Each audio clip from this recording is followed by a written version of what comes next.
as a dark cloud hangs over Brooklyn Center, Minnesota, for another police involved shooting or another police involved death under. I'm having a really hard time saying with a straight face. This is what it was like. We're trying to move more into journalism, but damn it. Under Yeah, questionable circumstances. I very say much it through so. clenched teeth. We are not the same. I'm an American. You're a sick asshole. Jennifer, you've got our Chauvin trial update du jour. So tell us what's going on. So more testimony from medical professionals came on Friday that determined George Floyd's death was indeed the result of asphyxiation caused by the weight of Derek Chauvin's knee across his neck for an extended period of time. And I believe you have a clip we can roll before I delve into the rest. This week, medical expert after expert drew this conclusion. George Floyd did not die because of drugs. I believe the primary mechanism of death is asphyxia or low oxygen. There's no evidence to suggest he would have died that night, except for the interactions with law enforcement. And today, highly anticipated testimony from the Hennepin County Medical Examiner, Dr. Andrew Baker, the only person to conduct an initial autopsy on Floyd. I was aware that at least one video had gone viral on the internet, but I intentionally chose not to look at that until I had examined Mr. Floyd. I did not want to bias my exam by going in with any preconceived notions. Baker determined that Floyd's cause of death was cardiopulmonary arrest. In other words, that his heart and lungs stopped while he was being subdued, restrained, and compressed by police officers. In my opinion, the law enforcement subdual, restraint, and the neck compression was just more than Mr. Floyd could take by virtue of those heart conditions. The manner of Floyd's death, Baker found, was homicide, but the autopsy report did not mention asphyxia or lack of oxygen. It did mention fentanyl and meth in Floyd's system. Derek Chauvin's attorney has seized on that, arguing that those drugs and underlying medical conditions killed Floyd, not Chauvin's knee on his neck. Have you certified deaths as an overdose where the level of fentanyl was similar to the level of fentanyl in Mr. Floyd? Yes. But as Baker told the prosecution, Mr. Floyd's use of fentanyl did not cause the subdual or neck restraint. His heart disease did not cause the subdual or the neck restraint. for Floyd's family, this week's testimony has been gut-wrenching. Floyd's niece left the courtroom after seeing the video of her uncle's death again. It's very hard and emotional in there. They just watched him die until he was lifeless. They sat on him like he was an animal or something. Gabe, prosecutors have now called a remarkable 35 witnesses. What's next? Well, the prosecution is expected to rest its case early next week. Then the defense takes center stage. Lester, the biggest question, will Chauvin himself testify? And that really is the big question. And we talked about that, I think, that last week. I speculated on, will he testify? My understanding in trials like this, an individual may testify on their behalf if they feel it's kind of the two polar opposites. If they feel that this is a slam dunk, they'll testify, or if they feel like they are just absolutely going down in flames and they've got nothing left to lose. If they feel it's somewhere in the middle, as I kind of understand and talking to some lawyers, generally the defendant will not testify on their own behalf. And by the way, if it's going like stellar good, they're not going to put them up there on the risk of having them blow it up. Yeah, I have a feeling he's going to testify. And I think he's going to testify because he seems like the type of person to me that is going to want to plead his own case and try to defend his actions. I don't know if his attorney's going to advise against that. I mean, to me, again, we watch it and we're like, this is cut and dry. He murdered this man. But, the jurors are like, well, there's always that, was he, was it the drugs? Was it this? Was it that? Everybody has pre-existing biases, regardless of, how much interrogation they did of the jurors to kind of vet for that. But there are some other interesting things that happened today. Well, just a little bit to follow up on the examiner. The examiner did state that Floyd had a pre-existing condition, heart disease, and abused fentanyl and meth. Again, these were contributors to his death, but not the primary cause of death.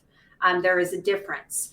Eric Nelson also asked the judge to sequester jurors in the wake of protests arising from the shooting death of Daunte Wright, who was shot and killed by a Minnesota Police Department during a routine traffic stop. We discussed this, but the judge refused, stating that he would only sequester after closing arguments, which are slated to begin the week after next, I believe, because I don't think at this point the defense has many witnesses they're going to call. And so it's anticipated by analysts that they will be completed by the end of next week, and then the closing arguments will, of course, take place, and then the jurors will go into sequester to kind of deliberate.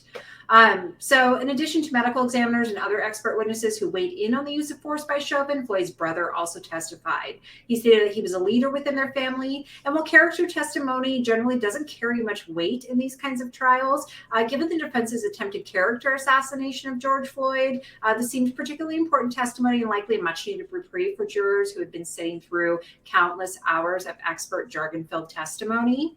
One of the more problematic and, pretty much disgusting things that happened today via the defense attorney, Eric Nelson attempted to argue that, quote, just because it's not very pretty doesn't mean that it's not lawful, end quote. When referring to Chauvin's restraint of Floyd that resulted in Floyd's death, this is like statement as part of Nelson's lawful but awful defense of his client, which demonstrates the impunity of police officers.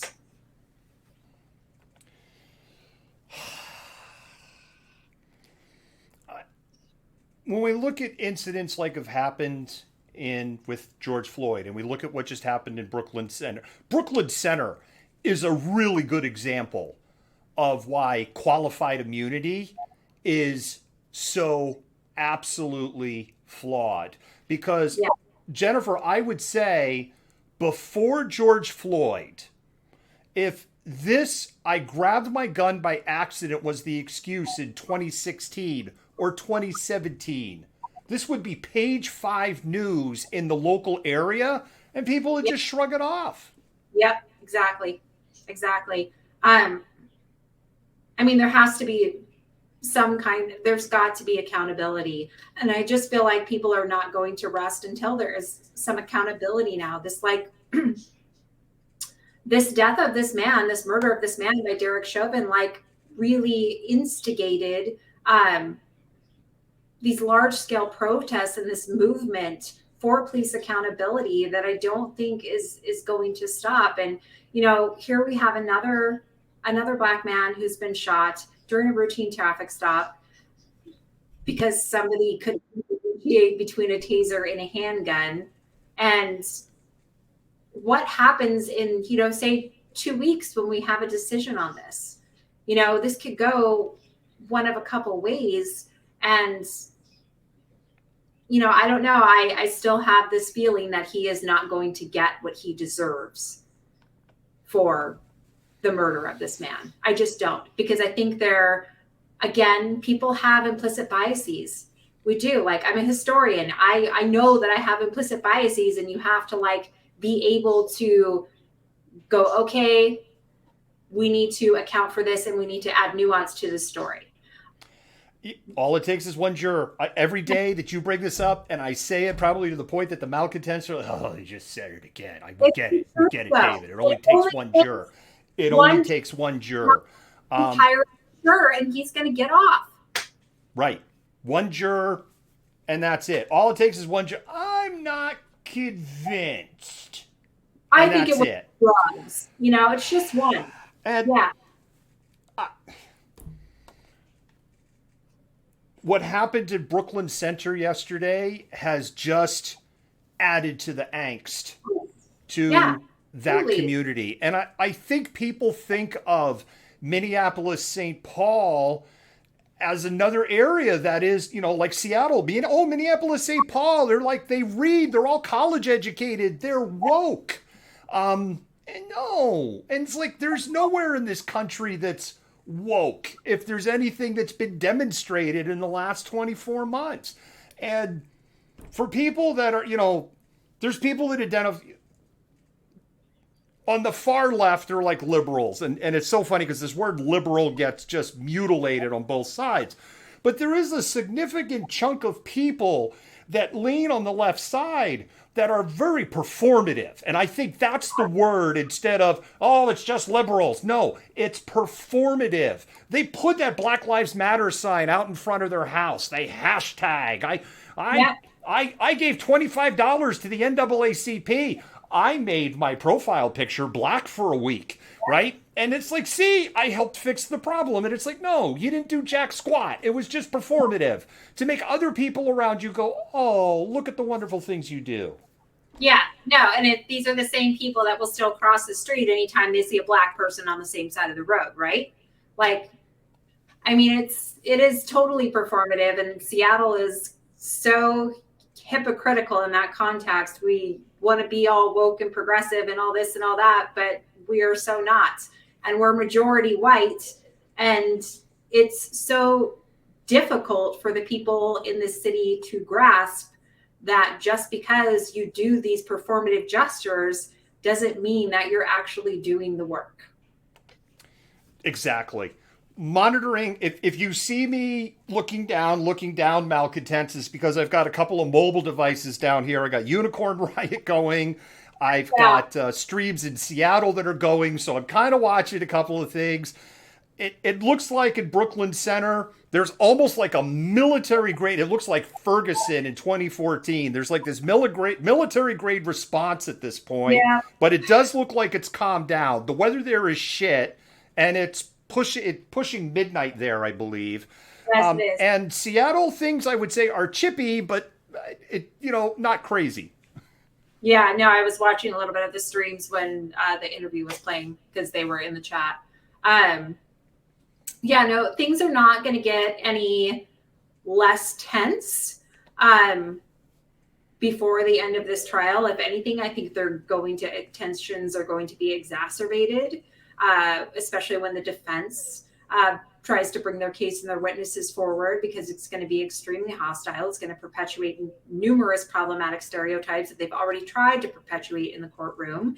And unfortunately, the vast majority of Americans have those stereotypes ingrained into their brains from K through 12, like their entire lives. So to say that those aren't going to somehow factor into their existing implicit biases is comical to me, honestly. Well, we'll continue to, as we say, monitor the story.